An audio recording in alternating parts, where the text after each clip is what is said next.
Tejas Mark II is actually the aircraft the Air Force wanted from get-go. That is the aircraft the LCA was supposed to deliver, the program. Yeah. What happened, and this is something we've discussed during the Tejas recap, is that the Air Force was not really happy with the prototypes, etc. Yeah. So what HAL said was, "Kaam karo, buy 40 of the Mark 1s and we will improve them gradually over a period of years." Right. So you bought 40, you got happy with it, you had some feedback, and then you got your Mark 1As. Haven't gotten them, but you've placed orders for them. Yeah. The Mark II, I don't know where it is at in terms of so the controversial question to you, Sandeep, is, would it not be a good idea to junk the Mark II and put all your resources into the AMCA? I'm not saying junk Mark II in favor of Rafale, by the way. Right. I'm saying you're already spending huge sums for Rafale.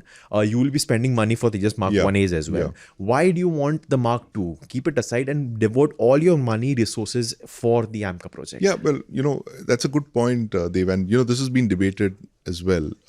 Why do you want to go down this, 4.5 generation aircraft route? You're already getting it with the Rafale, right? Yeah. Why don't you make that leap from Mark 1 Alpha straight on to AMCA?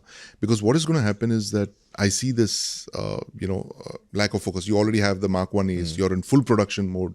Then you will have to go on to the Mark 2s. And then from the Mark 2s, you have to jump to AMCA.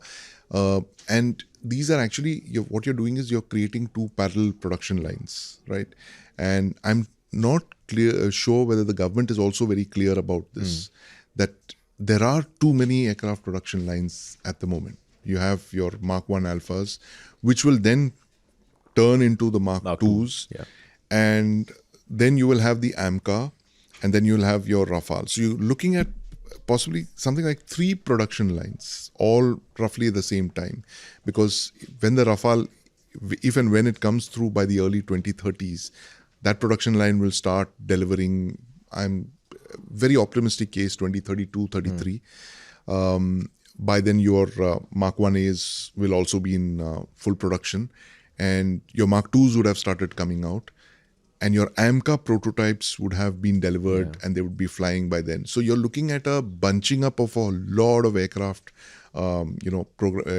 production lines in the early 2030s. Assuming everything goes off well, right? All on time, Rafale deal is signed on time, production line is established, Mark 1As. Mark 1As, I don't see a problem. It's just a couple of issues which they more or less sorted out. Mark 1As are in full production, going on to Mark 2s.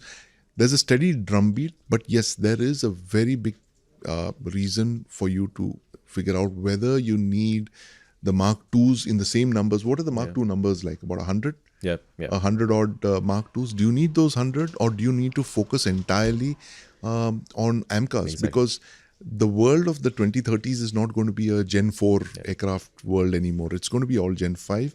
The Chinese they're building up to a production rate of almost 200 aircraft a year.